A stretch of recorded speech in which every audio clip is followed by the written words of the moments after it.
Welcome to Spotlight on African Continental Free Trade Area with me, Jones Awuah. Now on today's show, we'll be bringing you highlights of the UK-Africa Summit as Great Britain seeks partnership with Africa post-Brexit.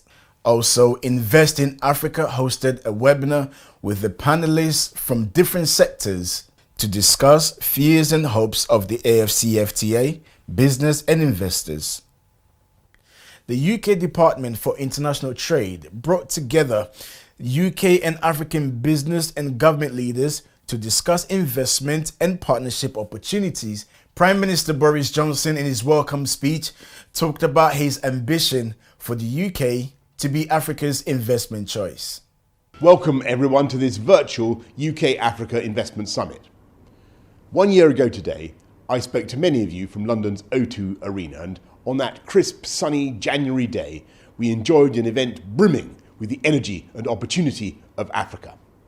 Many things have changed since then. Britain has left the EU, we have a fantastic new trade deal with the European Union, and of course, across the world, we're battling our common enemy, COVID, which is the reason, very sadly, that we can't meet in person again today. But there is one thing I can tell you that absolutely has not changed, and that is my ambition for the UK to be Africa's investment partner of choice. Not only that, but today I believe there is a renewed urgency to our common agenda as we recover from this pandemic to build back better, faster, and greener, making our nations and economies more sustainable and resilient. Today's event focuses on how we can do that, building on the legacy of that last investment summit. I'm delighted to hear that in the last 12 months, the online Deal Room platform launched at last year's summit has attracted over 600 million of new deals, while the newly established Africa Investors Group moves from strength to strength. Today's event also brings together leaders of businesses from across the UK and Africa. And once again, you'll hear many of the excellent reasons why partnering with the UK is such a great choice. From the UK's global leadership in tackling climate change and protecting our natural world, to the commitment UK companies have to providing sustainable finance, human development, good governance. And we in Britain have much to learn from the ingenuity, energy and ambition of African entrepreneurship and wealth creation. Africa is the future, and the UK has a huge role to play in realising long-term prosperity for all African nations. And as we continue on the journey, this new partnership between our nations that we embarked on last year, I hope we can seize more of the opportunities before us to drive growth, create jobs, and build a better future for all our people. That was the Prime Minister Boris Johnson. Now, I remember last year, the 2020 UK-Africa Summit. I actually had the opportunity to attend the event. Now, with my interactions with some of the heads of state, there was a sense of unity amongst the leaders, and it wasn't going to be business as usual. African leaders want trade and not aid. The UK Department for International Trade brought together the UK and African business and government leaders to discuss investment and partnership opportunities. African Development Bank President Dr. Akinwumi Adesina spoke at the conference with Emma Wade-Smith, Her Majesty's UK Trade Commissioner for Africa. They spoke about the importance of the AfCFTA and the UK and Africa partnership. The Africa Continental Free Trade Area, which actually brings together all these economies with a size of about $3.3 trillion in terms of collective GDP, but also can earn about $150 billion a year. So Africa continues to be a market you cannot ignore. As I keep saying, if you are investing anywhere and you're not investing in Africa, I really wonder why, where you are invested. Because when I say the fundamentals have not really changed, macroeconomic stability has been there, it continues to be there. There are challenges that countries face with the debt and so on, but everybody faces it. It's not just something for Africa alone. Africa still leads in terms of the ease of doing business. That is a number of legal, regulatory, and policy reforms to make it easier for investments to flow. Africa had about 33% of improvements in the world just before COVID. And when you look at the opportunities that are just there in Africa, you're looking at agriculture. You have 65% of the world's arable land left in Africa, and that to feed the world. That's massive for food and agriculture. With the size of that will be about $1 trillion by 2030. You look at the oil and gas and minerals that Africa has. And for me, Emma, is very exciting is the digital explosion that you're finding in Africa today. Look at the fintech industry that is growing very, very rapidly.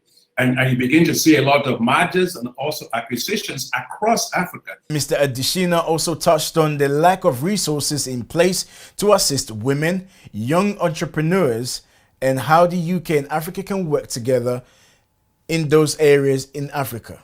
On the issue of youth, the youth are the biggest assets that Africa has. And I always say, like, they are not the future of Africa. They are the present of Africa. About 250 million of them. And as we look at 2050, in which you have 1 out of 4 consumers in the world globally going to be in Africa, they're going to be young people. They have skills, they have talent, they have entrepreneurship capacity. But my goodness, they need financing. Financial markets, financial institutions are not set up for the young people. You want to go to a bank, look at me with 3-piece suit, I come in here with bow tie and all of that. You walk into a commercial bank, you look like a risky product. They look at you, young person, 24-year-old, what do you want? They want a lot of money. They say, go and bring your collateral. You say, I have nothing, and they're asking you for tax returns for the last 40 years when you're only 21 years old. So the processes, the system, the risk assessment, it's not friendly for the youth. And I believe the time is right that we have to put the capital of Africa at risk for the youth, and that's why, at the bank, I'm spearheading what we call the Youth Entrepreneurship Investment Banks. We are going to be working on this very early from this year. These are going to be specialized banks just for young people, to make sure that they can have life cycle financing, both debt and equity and technical assistance to grow their businesses over time. How do you think that Silicon Valley happens? It didn't just happen. A financial ecosystem was put around it. I want a viable, sustainable, scalable financial ecosystem around Africa's youth so that they can explode. I don't believe the future of Africa's youth is in London or UK or in Europe or in US or anywhere else. I want it in Africa, bubbling with energy, with growth, with entrepreneurship, but with resources for them to turn their ideas into great businesses. And we see that they are doing that already. And for women, of course, what can we do in Africa without women? They run Africa anyway, even if we don't pay attention to that. And that's why the bank has actually launched what's called the Affirmative Finance Action for Women in Africa, or AfCFTA, which is a platform to allow us to leverage $5 billion for women in Africa. I look at birds. I've never seen a bird with 1 wing. Every bird has 2 wings. When Africa flies with 2 wings, with full incentives for women businesses, it will really do well. So at the end of the day, all I'm saying is that growth, yes, we want growth, but nobody eats GDP. Growth has to be equitable. Growth has to be inclusive. Growth has to carry along the young people and the women in what we do. And that's very, very important. That's quality growth. Some really powerful words there from Dr. Adesina, president of the African Development Bank. And he said it's time to risk Africa's capital on the youth. And we've had this discussion in the past, especially when it comes to the youth. They're very innovative. They have the ideas, but the only thing that is lacking is the resources. And I think Dr. explained, a young person will go to the bank looking for capital and all sorts of questions are being asked. The youth across the continent of Africa must be given the opportunity, must be given a platform to be able to exhibit their ideas, turn their ideas into sustainable businesses, especially under the AfCFTA. Last week on the show, when I spoke to Prince, who is the head of communication for trade industries in Ghana.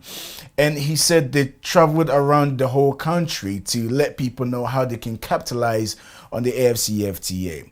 And one of the main concerns that kept coming up was access to finance.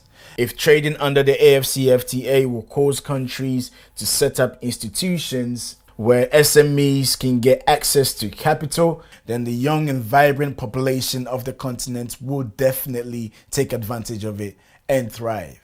Now I have a question for you. Do you know about the African story? No, do you really know about the African story? Well, if you don't, here's a poem to illustrate the African story. Sprang up from febrile places to hem in 55 quarters in a haphazard array. The clanging of chains is not a song, my brothers. The jangling of manacles is no melody. That's for my sisters. But the song still stuck. For there was a little prophecy in the song. What was foretold had become a seed in our minds, that one day fuller bread shall be dipped into the pastoral yogurt of the Kalenjins. The Ukara cloth shall bear the Igbo chant on the back of Maasai warriors, chanting in the bushes of Kenya and Tanzania. Ching ching chabalanga, ching ching chabalanga. And winged machines shall be crafted in Durban, South Africa. And they shall fly and they shall take flight from Kinshasa. And our beautiful song shall bloom again. Yes. And in those beautiful hills of Adamawa, honeycombs trickle sweetness. It's time for a quick break. When we come back, we'll talk more. We'll be back right after this.